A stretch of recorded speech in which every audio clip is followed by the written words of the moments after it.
Hello everyone. Today I am going to teach you what is democracy and why democracy of class 9 student. So before start this chapter, I would like to tell you, if the video is helpful, give a thumbs up, do share with your friends and subscribe to our channel Swami Vivekananda English Public School. So without wasting your time, let's get start. So our chapter name is for what is democracy and why democracy. So democracy क्या है और क्यों है, हम लोग ये पढ़ेंगे. तो पहले हम लोग इंट्रोडक्शन ले लेते कि डेमोक्रेसी है क्या. हम लोग डेमोक्रेसी बहुत बार सुनते आए हैं, बहुत करीब से जानते हैं डेमोक्रेसी को, लेकिन अब थोड़ा और भी ज़्यादा करीब से जानेंगे कि डेमोक्रेसी है क्या. So democracy is a form of government in which rulers are elected by the people.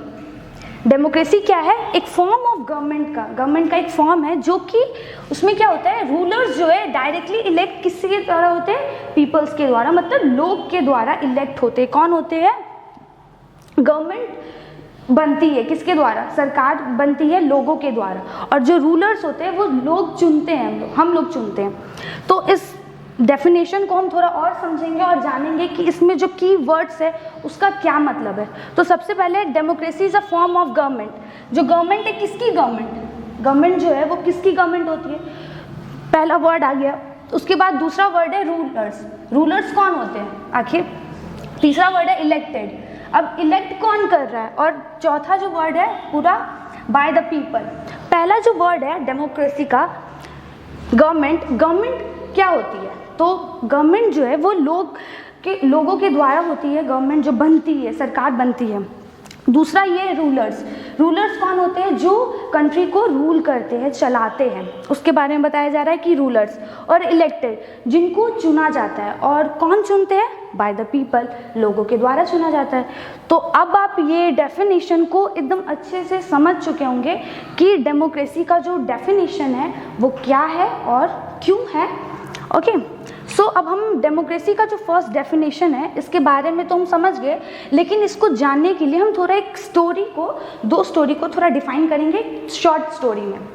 पहला है Myanmar where the army rule. Myanmar में क्या था? वहाँ पे एक आर्मी का रूल था.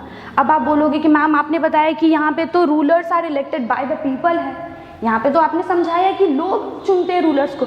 तो यहाँ पे ये म्यांमार द आर्मी रूल का बात क्यों किया गया है? तो यही चीज़ बताया जा रहा है इस चैप्टर में. आपको यही समझना है कि हम जो चैप्टर में पढ़ रहे हैं वो एग्जैक्टली डेमोक्रेसी नहीं है.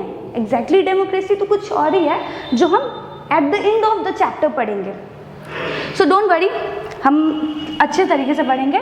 Myanmar with army rule. Myanmar में क्या था? Army rule. तो इससे पता चल रहा है कि आर्मी रूल था, लेकिन वो डेमोक्रेसी नहीं है. वहाँ पे क्या है? डेमोक्रेसी बिल्कुल भी नहीं है. दूसरा जो है डिक्टेटर पिनोशेट रूल इन चील.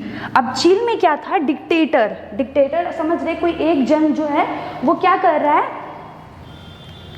पूरी कंट्री को चला रहा है. तो डिक्टेटर पिनोशेट जो थे वो रूल कर रहे थे. कहाँ पे? चील में रूल कर रहे थे. मतलब उनकी सरकार चल रही थी और उनको हटाने वाला या उनको देखने वाला कोई नहीं था. उनके खिलाफ कोई भी आवाज़ जो है नहीं उठा सकता था. सो हम लोग फर्स्ट स्टोरी तो डिस्कस कर लिए एकदम शॉर्ट में. सेकेंड भी हम लोग ने डिस्कस कर लिया और समझ लिया कि जो डेमोक्रेसी का जो डेफिनेशन बताया गया है यहाँ पे, वो ये दोनों स्टोरी में बिल्कुल भी गलत है, क्योंकि यहाँ पे तो डेमोक्रेटिक फॉर्म तो चल ही नहीं रहा है. तो हम तो पहले डेफिनेशन से ही समझ चुके हैं कि ये दोनों स्टोरी जो है नॉन डेमोक्रेटिक फॉर्म से चल रही है. अब हम देखते हैं कि हेरिडिटरी किंग. अब जो किंग्स लोग होते हैं वो तो डेमोक्रेटिक फॉर्म से बिल्कुल समझ ही आ रहा है. किंग जो होते हैं वो डेमोक्रेटिक फॉर्म से तो इलेक्ट होंगे नहीं, क्योंकि अगर डेमोक्रेटिक फॉर्म से इलेक्ट होंगे तो वो किंग होंगे ही नहीं. सो अब जो यहाँ बताया जा रहा है, द किंग ऑफ नेपाल और सऊदी अरेबिया. नेपाल के जो किंग थे और सऊदी अरेबिया के are also not democratic rulers. क्योंकि डेमोक्रेटिक रूलर्स में क्या होता है? हमेशा जो रूलर होता है वो चेंज होता जाता है. क्या होता है? चेंज होता जाता है. क्योंकि अगर उसकी जो गवर्नमेंट है अगर हमें पसंद नहीं है तो हम क्या कर सकते हैं? डायरेक्टली उसको चेंज कर सकते हैं. तो यहाँ डायरेक्टली बता दिया गया है कि जो हेरिडिटरी किंग थे नेपाल के और सऊदी अरेबिया के, वो डेमोक्रेटिक रूलर्स नहीं थे. अब यहाँ समझ में आ गया ये डेमोक्रेटिक रूलर्स क्यों नहीं थे? क्योंकि ये किंग थे और ये जितनी मर्जी जितने साल चाहे उतने साल ये क्या कर सकते हैं? रूल कर सकते थे. They rules because they were born into a royal family. अब ये भी समझ रहे थे कि ये रूल क्यों कर रहे थे, क्योंकि ये रॉयल फैमिली से बिलोंग करते थे। किस फैमिली से? रॉयल फैमिली, मतलब एक अमीर, जो उनकी जो परम मतलब उनका जो घर था, वो उनका जो उनके माता पिता थे वो राजा महाराजा के वंशज थे, और वो भी राजा महाराजा थे, इसीलिए वो क्या कर रहे थे? रूल कर रहे थे रॉयल फैमिली से। तो ये जो फर्स्ट डेफिनेशन है एकदम अच्छे से मैं फिर समझा देती हूँ कि democracy is a form of government in which rulers are elected by the people. जो रूलर्स है वो डायरेक्टली किससे इलेक्ट हो रहे हैं? बाय द पीपल, लोगों के द्वारा इलेक्ट हो रहे हैं। लेकिन हमने जो स्टोरी पढ़ा है, अभी यहाँ पे जो स्टोरी हमने समझा है, वो स्टोरी में बताया गया, एक म्यांमार की स्टोरी थी और दूसरा था डिक्टेटर पिनोसेट की, जो कि चीन में रूल कर रहे थे। तो इस दोनों में हमने ये देखा कि दोनों स्टोरी में डेमोक्रेटिक फॉर्म के थ्रू नहीं चल रही है गवर्नमेंट, क्योंकि पहले ही बता दिया गया है कि रूलर जो है डायरेक्टली पीपल के द्वारा इलेक्ट हो रहे हैं। तो इस दोनों स्टोरी में तो हम समझ चुके हैं कि ये दोनों स्टोरी डेमोक्रेटिक फॉर्म में नहीं चल रही है, डेमोक्रेटिक फॉर्म से नहीं है। अब हमने हेरिडिटरी किंग के बारे में पढ़ा कि जो किंग ऑफ नेपाल और सऊदी अरबिया के थे, वो भी क्या थे? नॉट डेमोक्रेटिक रूलर्स, क्योंकि वो डेमोक्रेटिक रूलर्स नहीं थे, क्योंकि वो किंग थे और वो जितने मर्जी चाहे उतने साल उस कंट्री पे राज कर सकते थे।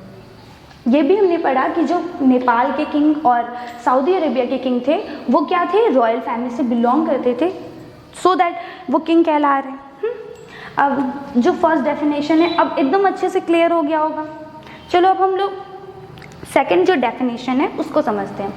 इन a democracy final decision making power must rest with those elected by the people. Democracy में क्या होता है? सेकेंड जो इसका फॉर्म है क्या है? जो फाइनल डिसीजन मेकिंग होता है वो पावर किसके पास होता है? With rest, must rest with those elected by the people. हम लोग फिर से पढ़ते हैं डेफिनेशन को। In a democracy final decision, democracy में जो फाइनल डिसीजन होता है, जो फाइनली डिसीजन बन चुका है, making power must rest with those elected by the people. वो किसके द्वारा होता है?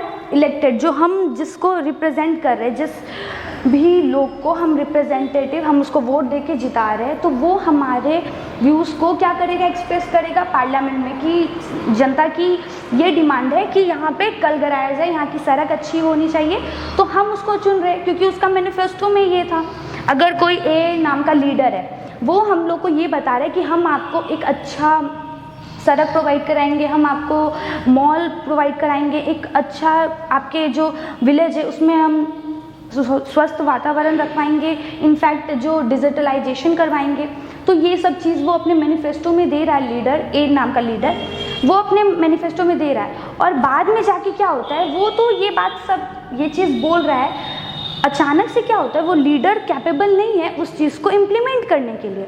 तो ये तो गलत है, क्योंकि हमने तो उसको चूज़ इसलिए किया है ना क्योंकि वो हमारे लिए कुछ करेगा, लेकिन बाद में जाके पता चलता है कि वो ऐसा कुछ करेगा ही नहीं, तो फिर ये हमारा चुनना उसको डेमोक्रेटिक फॉर्म में, ये तो गलत था, तो हम वोट ही नहीं करते, उसको चुनते ही नहीं, तो ऐसा होता ही नहीं। इसीलिए जो फाइनल डिसीजन होता है, making power must rest with those, उस किसके पास होता है? इलेक्टेड लोगों के पास, जो इलेक्ट हुए हैं बाय द पीपल, उनके हाथों में होता है। अब ये चीज़ की ये जो डेफिनेशन पढ़ा है, सेकेंड डेफिनेशन हमने, इसको हम कैसे डिफाइन करेंगे, इसको हम कैसे अंडरस्टैंड करेंगे? यहाँ पे in Pakistan president general Musharraf has the power to dismiss national and state assembly. General Musharraf जो थे पाकिस्तान में, उनके पास क्या पावर आ गई थी? उनके पास पावर आ गई थी कि वो नेशनल या फिर स्टेट असेंबली को क्या कर सके? डिसमिस कर सकते थे। क्या कर सकते थे? नेशनल असेंबली को और स्टेट असेंबली को डिसमिस कर सकते थे। इसका मतलब क्या है कि नेशनल असेंबली में अगर लीडर जो बैठे हुए वो कोई डिसीजन ले रहे हैं, अगर जनरल मुशर्रफ को ये चीज़ बर्दाश्त नहीं या समझ में नहीं आई, उनको लगा कि ये मेरे खिलाफ हो सकता है, अगर जो गवर्नमेंट है वो जो है ना सरकार बनी है हमारी, वो गिर सकती है अगर ऐसा कुछ होगा, तो लोग क्या करेंगे? लोग उनको हटा देंगे, है ना। इसीलिए जो जनरल मुशर्रफ थे उन्होंने क्या किया, जो नेशनल असेंबली और स्टेट असेंबली को क्या करवा दिया, डिसमिस करवा दिया। क्या करवा दिया, डिसमिस करवा दिया। तो इससे डायरेक्टली पता चल रहा है कि अगर ये डेमोक्रेटिक फॉर्म होता, अगर डेमोक्रेटिक फॉर्म होता तो वो डिसमिस होता ही नहीं। क्या होता, डिसमिस होता ही नहीं। इसके वजह से so that final power rests with those with the army and the general himself। अब बताया जा रहा है जो पाकिस्तान में ये जनरल परवेज़ मुशर्रफ की बात हमने सुना था कि पावर जो है वो डिसमिस हो गया, dismiss with national and state assembly, so that final power rest with army. अब किसके पास चली गई थी पावर, आर्मी के पास चली गई थी और जनरल के पास। अब लोगों जो नेशनल असेंबली में बैठ रहे और जो स्टेट असेंबली में बैठ रहे उनके पास कोई भी पावर नहीं थी।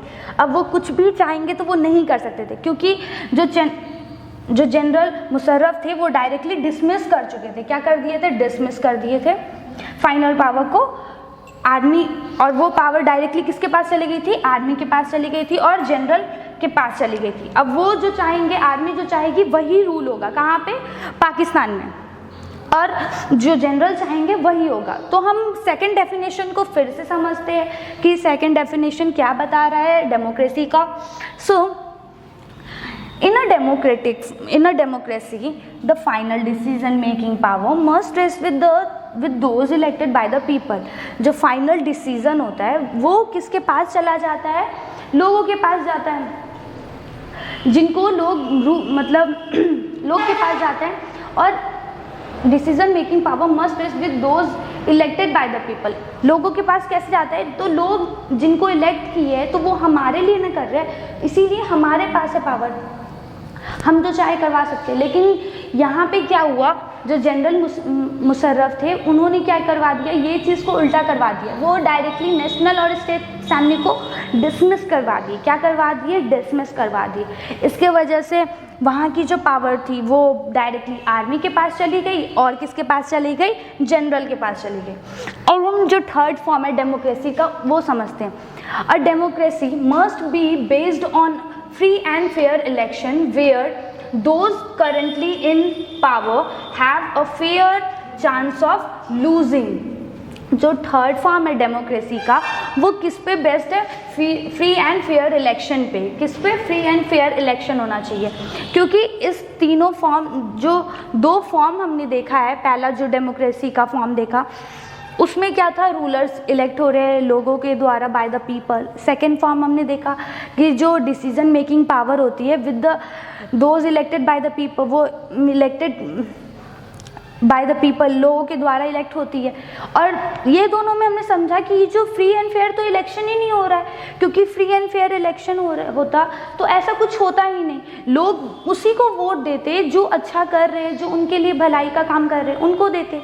तो ये चीज़ तो हो ही नहीं रहा था। इसीलिए थर्ड फॉर्म जो डेमोक्रेसी की उसमें ये बताया जा रहा है कि जो डेमोक्रेसी है मस्ट बेस्ड ऑन, डेमोक्रेसी को किस पे बेस्ड होना चाहिए, फ्री एंड फेयर इलेक्शन पे होना चाहिए, where those currently in power have a fair chance of losing. जो पावर में उनको ऐसा नहीं हो कि अगर मैं इलेक्शन लड़ने के लिए खड़ी होती हूँ किसी भी, ठीक है, कहीं से भी, तो मैं अगर इलेक्ट हो जाती हूँ तो ऐसा तो नहीं है 5 ईयर का मेरे पास है टाइम, मैं 5 ईयर में चाहे जो करूँ, वो जो चाहती हूँ वो कर सकती हूँ।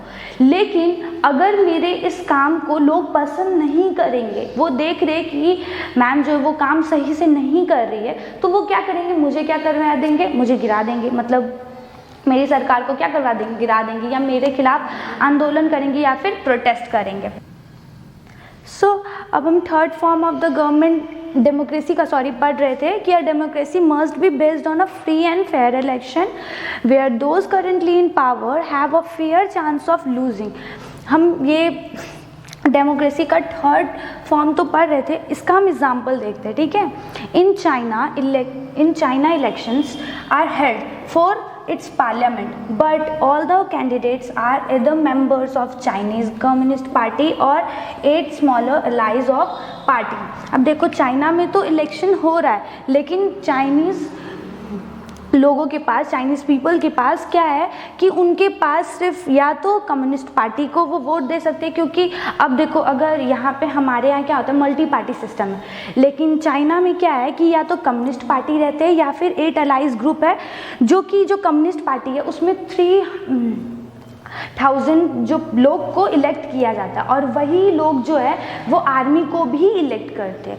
लेकिन अब आप यहाँ बोलोगे कि यहाँ फ्री एंड फेयर इलेक्शन की बात की गई है, इनफैक्ट यहाँ ये भी बात की है कि उनके पास जो फ्री एंड फेयर इलेक्शन से चूज़ किए गए गवर्नमेंट है, उनके पास ये भी चांस है कि अगर वो काम नहीं कर रहे सही तरीके से, या उनका जो वर्क है वो सही ऑर्डर से नहीं चल रहा है, लोगों को पसंद नहीं आ रहा है, तो उनकी सरकार क्या है, गिर सकती है। लेकिन यहाँ तो कुछ अलग हो रहा है चाइना के केस में। चाइना के केस में क्या हो रहा है, लोग के पास कोई अदर पार्टी, यहाँ पे मल्टी पार्टी सिस्टम का कोई जरिया ही नहीं है, इसीलिए लोग हमेशा क्या कम्युनिस्ट पार्टी को ही ले दे करके उन्हीं को क्या करना है, उनको इलेक्ट करना है।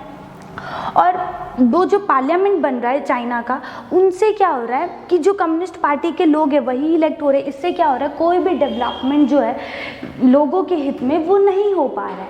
तो अब हम फर्स्ट जो स्टोरी है उससे हम ये समझ चुके कि फ्री एंड फेयर इलेक्शन कितना ज़्यादा मायने रखता है डेमोक्रेसी में, क्योंकि हम जब डेमोक्रेसी की बात करते हैं तो हम ये भी जानते हैं कि डेमोक्रेसी में लोग के पास वोटिंग राइट्स होते हैं, वो अपने हिसाब से गवर्नमेंट को चूज़ करते, तो हम ये जानते हैं। लेकिन हम ये भी समझ रहे हैं कि उनके पास बहुत सारे पार्टी का ऑप्शन होना चाहिए, ताकि हम चाहे तो ABCD में से किसी भी ग्रुप को क्या कर सकते, सेलेक्ट कर सके और उसको वोट दे करके जिता सके। लेकिन चाइना में ये केस नहीं है। सो फर्स्ट हम स्टोरी समझ चुके हैं, अब सेकेंड मेक्सिको का समझते हैं। In Mexico elections have been held every 6 year. 6 year में क्या होता है, मेक्सिको में इलेक्शन हो रहा है सिंस 1980 तक। सिर्फ 1980 तक क्या हो रहा था, 6 ईयर के बाद इलेक्शन हेल्ड हो रहा था। लेकिन but the same party PRI has won the decision. लेकिन अब देखो 6 ईयर के बाद जो है इलेक्शन तो हो रहा था रेगुलर, लेकिन क्या होता है, जो सेम पार्टी है PRI वो हमेशा क्या कर रही थी, जीत रही थी अपने डिसीजन को, अपने किस चीज़ को, इलेक्शन को क्या कर रही थी वो, इलेक्शन है यहाँ पे, सॉरी डिसीजन बोला, इलेक्शन है, इलेक्शन जीत रही थी बार बार। तो इससे अब हमें ये पता चला कि मेक्सिको के केस में भी इलेक्शन तो सही से हो रहा था 1980 तक, लेकिन उसके बाद जो है PRI पार्टी जो है हमेशा क्या कर रही थी, जीत रही थी इलेक्शन। तो इससे तो हमें ये समझ में आया फर्स्ट और सेकंड स्टोरी से कि यहाँ पे फ्री एंड फेयर इलेक्शन की तो बात की गई है डेमोक्रेसी के फॉर्म में, लेकिन एक्चुअली ये प्रैक्टिस जो है वो नहीं हो पा रहा है। तो प्रैक्टिस होना मस्ट है डेमोक्रेसी में, और मल्टी पार्टी सिस्टम तो होना ही चाहिए, क्योंकि मल्टी पार्टी सिस्टम नहीं होगी तो हमारे पास तो कोई और जरिया ही नहीं होगा, इनफैक्ट हमारे पास कोई अदर सोर्स ही नहीं होगा जिससे हम दूसरे पार्टी को भी इलेक्ट कर सकें। तो इस दोनों का केस हम समझ चुके हैं, third form of the democracy हम समझ चुके हैं। अब हम फोर्थ जो डेमोक्रेसी का फॉर्म है उसको समझते हैं। Democracy is based on the fundamental principle of political equality. Democracy का जो फोर्थ फॉर्म है, डेमोक्रेसी है किस पे बेस्ड है, फंडामेंटल प्रिंसिपल पे बेस्ड है, और पॉलिटिकल इक्वालिटी। अब पॉलिटिकल इक्वालिटी हम क्लास 8 में भी पढ़े थे कि इक्वालिटी, जस्टिस, अपॉर्चुनिटी हमारे पास होनी चाहिए, ये सब हमने पढ़ा था। लेकिन अब हम यहाँ पे डेमोक्रेसी में ये पढ़ रहे कि हमारे पास क्या होने चाहिए, अधिकार होना चाहिए, इनफैक्ट हमारे पास इक्वालिटी भी होनी चाहिए। ये नहीं कि अगर मुझे वोट देने का अधिकार है, किसी A नाम के लड़के को वोट देने का अधिकार है लेकिन B नाम के लड़के को नहीं है, तो ये पॉलिटिकल इक्वालिटी नहीं ना हुआ। अगर A नाम के लड़के को क्या हो रहा है, हमेशा हर चीज़ की सुविधा मिल रही है, उसको अपने कॉलेज में अच्छी सीट मिल रही है, अच्छा मतलब जॉब मिल रहा है, लेकिन B नाम के लड़के को नहीं मिल रहा है, तो ये जो डिफ्रेंसिएशन हो रहा है लोगों के बीच, तो ये नहीं होना चाहिए, क्योंकि डेमोक्रेसी तो एकदम खुलेआम ये बता रहा है कि वो फंडामेंटल प्रिंसिपल पे बेस है और पॉलिटिकल इक्वालिटी होनी चाहिए, यहाँ समानता होनी चाहिए। तो अब इसको समझने के लिए, डेमोक्रेसी का फोर्थ फॉर्म को समझने के लिए हम एक स्टोरी को डिस्कस करते हैं, छोटी सी स्टोरी को, कि कंट्रीज लाइक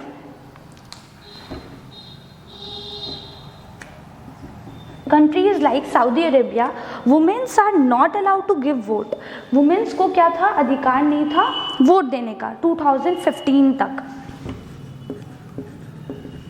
2015 तक जो वुमेन्स थी सऊदी अरेबिया की, वो क्या कर सकती, वोट नहीं दे सकती थी। लेकिन अब ये चेंज हो सकता है, चेंज हो गया, क्योंकि वुमेन ने क्या किया, प्रोटेस्ट किया इसके रिगार्डिंग, और वो अब वो कैपेबल है।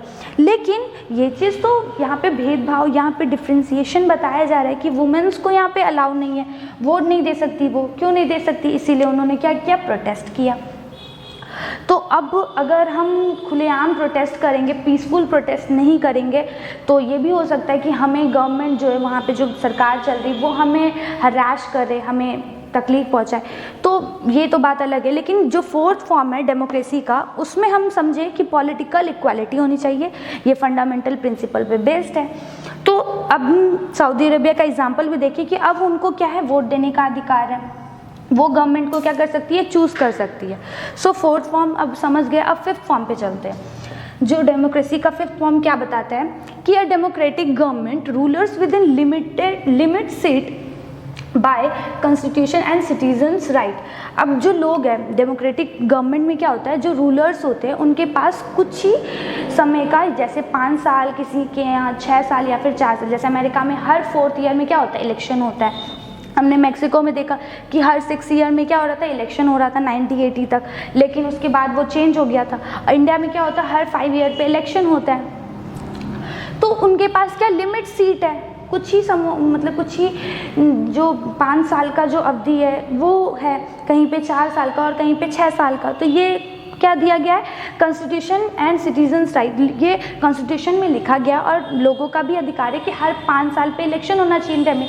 अगर इंडिया में 5 साल के लिए, सपोज करो कि इंडिया में 5 साल के लिए इलेक्शन हो रहा है, लेकिन 5 साल के बाद इलेक्शन होना बंद हो जाए, तो ये डायरेक्टली जो हमारा थर्ड फॉर्म था ये हो जाएगा ना, आ जाएगा। क्योंकि मैक्सिको में तो हमने यही देखा था कि हर 6 ईयर में तो इलेक्शन हो रहा था, लेकिन 1918 के बाद क्या हुआ, जो इलेक्शन होना बंद हो गया, और जो PRI पार्टी वो हमेशा जीत रही थी। तो अगर कोई एक पार्टी है तो उसको तो जीतना ही है, क्योंकि लोगों के पास तो कोई दूसरा ऑप्शन ही नहीं है। लेकिन PRI पार्टी क्यों जीत रही थी, क्योंकि वो सब पे क्या कर रही थी, अपना जमाई हुई थी कि हमें ही जिताना है। और PRI पार्टी जो करवा रही थी वो मतलब लोगों को क्या करती थी, बार बार बताती थी, उनके अच्छे काम दिखाती थी, अपने अच्छे काम दिखाती थी। लेकिन हमारे यहाँ क्या होता है, यहाँ पे जो फिफ्थ फॉर्म है उस पर चल रहे हैं कि हमारे क्या होता है कि जो मास मीडिया है उनके पास ये अधिकार है कि गवर्नमेंट कोई अच्छा काम नहीं कर रही है तो वो उसको दिखाएगी कि गवर्नमेंट ऐसा कर रही है।